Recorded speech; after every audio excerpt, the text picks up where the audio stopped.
Edifice of Trust podcast is a thoughtful discussion of today's current events from the perspective of America's founding principles. Welcome. From heart-pumping music to head-thumping commentary. I am pleased to report that I have finally finished reading French economist Thomas Piketty's latest book, Capital and Ideology. About 90% of the more than 1,000 pages of this opus was a regurgitation of all of the inequality regimes throughout the span of the history of the globe. He states at the outset, quote, "Every human society must justify its inequalities. Unless reasons for them are found, the whole political and social edifice stands in danger of collapse," unquote. In fact, except for the French Revolution, only briefly and with no mention of the Jacobins and their reign of terror, and a mild rebuke to the Soviet Union, they were long on politics and short on planning, and with no mention of the Gulag or the death of millions of kulaks, the history of the world is almost entirely so-called inequality regimes. This matches well with the theory of Walter Scheidel that each society or civilization becomes increasingly less equal over time, which he described in his book, The Great Leveler. Professor Scheidel went on to say that the only power that could stop this rising inequality was some great natural disaster, such as famine, plague, or earthquake, or some great human disaster, such as war or revolution. Given the overwhelming evidence of these two books, inequality appears to have an historic inevitability. There must be some great and powerful evil force in the world that makes it so difficult to create a society based on equality. And Professor Piketty has discovered it: private property. To the minds of progressives, wealth can only be accumulated through the exploitation of other people. This is based on Karl Marx's labor theory of value, where the value of something is based on the labor put into making it. By this theory, if a factory or shop owner makes a profit, it must be at the expense of the worker who put in the labor, which makes the profit the equivalent of theft. Because such wealth is derived from the unjust exploitation of people, the wealth is undeserved, and it is appropriate to confiscate this wealth and distribute it to the exploited people.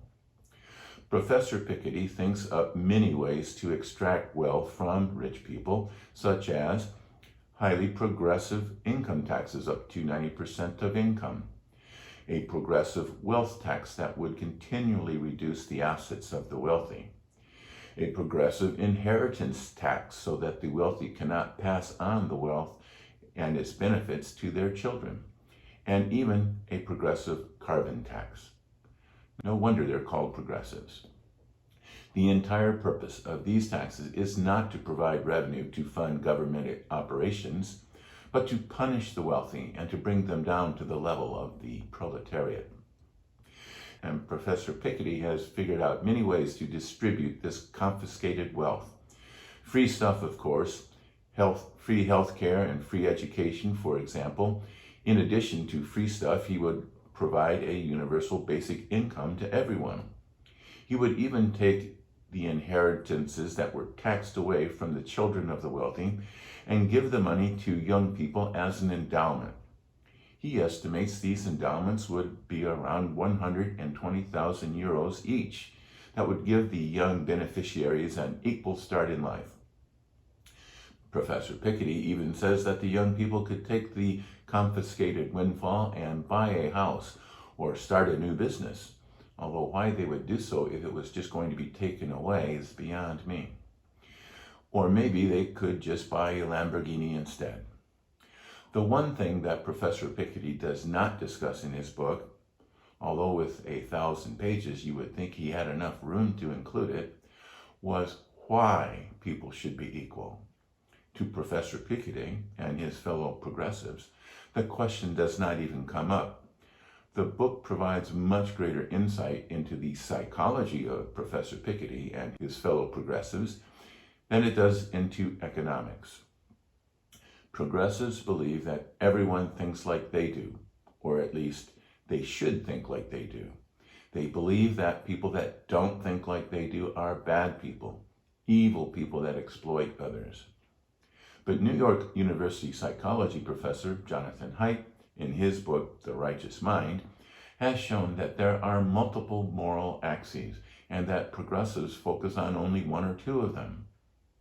Of course, people want to live in a just society, but different people have different ideas what makes a just society. Progressives believe that the only way to have a just society is to have an egalitarian society where everybody has equal outcomes. They cannot even conceive of any other type of society.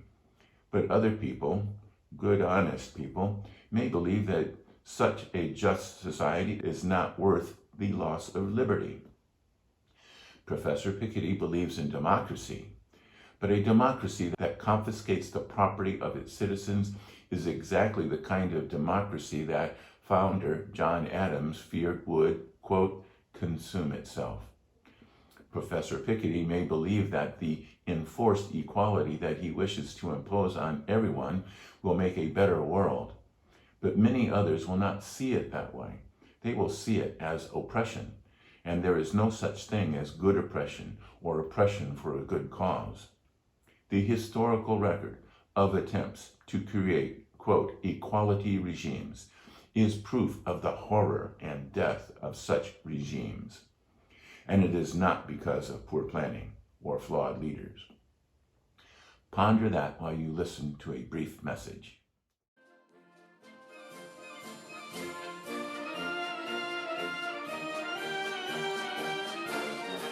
So, you are stuck at home in self-quarantine. What to do? You could watch television, but all the news talks about is the coronavirus, and there are no sports on TV. You could binge watch a Netflix movie, or you could read a book. Luckily for you, I have just published my new book, In Defense of Principle. It follows the same path of my earlier books, Principled Policy and Edifice of Trust. The book reviews what is happening around the globe and reaches the conclusion that the world is a mess. The book evaluates the existential threats and defense challenges that confront the United States from the perspective of the American founding principles, and develops policy recommendations based on those principles. You can find links to Amazon, Barnes & Noble, Apple Books on my website, www.edificeoftrust.com. Thank you.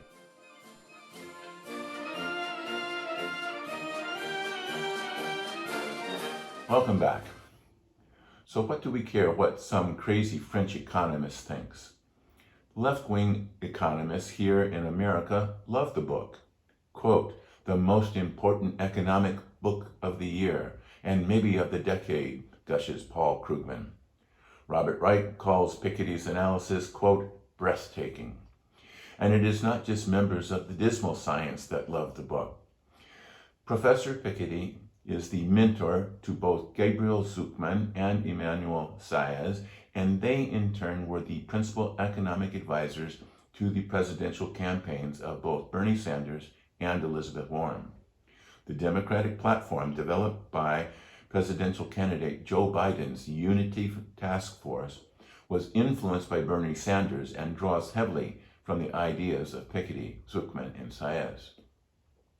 And earlier this week, U.S. Congressman Dan Crenshaw blasted an op-ed in Teen Vogue, an online magazine owned by Condé Nast, that supported the progressive push to defund the police and made the somewhat logical deduction that if you got rid of property, you would no longer need police to protect such property. Although I think you might still need them to protect people. I doubt that the columnist, Candice Mallet, has read Piketty's book, but she probably got her ideas about property from somebody who had. I mean, Bloody Teen Vogue. Aren't they supposed to stick to teen fashion and makeup? Why does this online-only mag even have an op-ed page, let alone one that is pouring Marxist drivel into the vacuous minds of teenage valley girls? Does Anna Wintour really think that this kind of brainwashing is appropriate? Thomas Piketty states in his book that the purpose of government is to create a just society, by which he means an egalitarian society. John Locke, however, said that the purpose of government is to protect private property. This is the essence of the difference between right and left. But Locke's contention is based on the concept that if a person cannot protect his own property, the product of all that person's work and effort, then that person cannot be free. Piketty's contention that a just society must eliminate private property is based on Karl Marx's bogus labor theory of value. I do not want to live in a society that sacrifices liberty for equality. Do you? There must be a better way. Oh, there is a better way. It's called America's founding principles. Thank you.